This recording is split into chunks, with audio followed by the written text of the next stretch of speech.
Case study day 23। આજનો case કંઈક એવો છે કે પહેલાના જમાનામાં એવું હતું કે જ્યારે પણ કોઈ પત્ની સાથે અણબનાવ હોય, એટલે પત્ની ઘર છોડીને જતી રહે કે પછી પત્ની રિસાઈને અલગ એના પિયર જતી રહેલી હોય,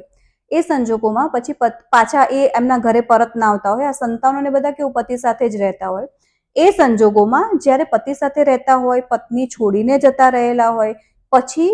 જે તે સમય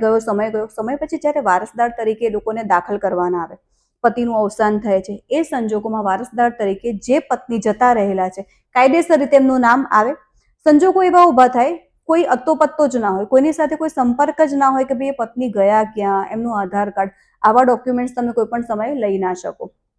થાય શું, જ્યારે તલાટી સાહેબ સમક્ષ તમે પેઢીનામું બનાવવા જાઓ, એટલે પેઢીનામું સમક્ષ તમારે પહેલી જ વખત તમારી પાસે ડિટેલ માંગે કે ભાઈ તમારી પત્નીની ડિટેલ્સ આપો, આધાર, એવું બધું તમારી પાસે કશું જ ના હોય। એ સંજોગોમાં તમે શું કરી શકો, તો એ સંજોગોમાં તમે સિવિલ કોર્ટમાં દાવો કરી શકો છો, અને સિવિલ કોર્ટમાં તમારા જે પહેલા પત્ની હતા એમનું નામ હશે, અને સિવિલ કોર્ટને એ સિવિલ કોર્ટ પછી સાક્ષી છે ને બધાની જુબાનીના આધારે પણ એમના નામ એન્ટર કરી શકતા હોય છે। પણ આ જે કેસ હતો ને એમાં કેવું હતું, પત્ની હતા, પત્ની છોડીને જતા રહેલા હતા, પણ પત્ની કેવું હતું કે થોડા મંદ બુદ્ધિના હતા, એટલે કઈ જગ્યાએ ગયા કોઈ જતો પતો નહીં। હવે ફરીથી એન્ટર કરવાનું આવ્યું ત્યારે એમના જે ભાઈઓ હતા ને, જે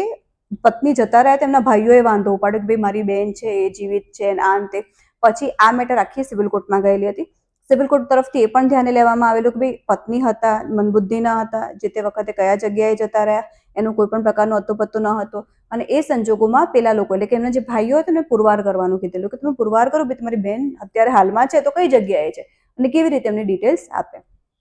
એ સંજોગોમાં કોર્ટ એવા કન્ક્લુઝન પર ઉતરેલી હતી કે કન્ક્લુઝન એટલે કે તમે એવું ગણી શકો કે કોર્ટે એવું કીધું હતું કે ભાઈ આ પુરવાર કરો કે આ માણસ હાલમાં જીવિત છે, અને પછી એમના જે પત્ની હતા એમની જીવિતના પુરાવા નતા આપી શક્યા અને મંદબુદ્ધિના હતા, એ સંજોગોમાં કોર્ટે એવી પરમિશન પણ આપેલી હતી કે વારસદાર તરીકે જેટલા પણ વારસદારો એટલે જેટલા પણ સંતાનો હતા બધાના નામ તો દાખલ કરેલા જ હતા, સાથે સાથે પત્નીનું નામ દાખલ પણ કર્યું અને પત્નીનું નામ કમી પણ કર્યું કે જેના કારણે ભવિષ્યમાં પત્નીનું નામ કમી કરવાના કોઈ પણ પ્રકારના સંજોગો ન ઉભા થાય। અને આવા અલગ અલગ કેસો પણ હોય છે કે જેમાં ઘણી વખત એવું પણ થતું હોય છે કે પત્ની હોય ને એ છૂટાછેડા લઈને જતા રહેલા હોય, બીજી જગ્યાએ લગ્ન કરી લીધા હોય, તો પછી આ જગ્યાએ પણ કેવું આ ભાઈએ બીજી કઈ જગ્યાએ લગ્ન ના કર્યા હોય, એમણે છૂટાછેડા આપી દીધા, લગ્ન કોઈ પણ જગ્યાએ નથી કરેલા, એટલે હવે જ્યારે એના સંતાનોના નામ એડ થાય એટલે પહેલી પત્ની પછી આવવામાં નાટક કરે, કારણ કે સહીઓની જે તે વખતે કંઈક તો જરૂર પડે, સહીઓ કરવામાં નાટક કરે કે ભાઈ મારે ભાગે નથી લેવો કે મારે આવું પણ નથી।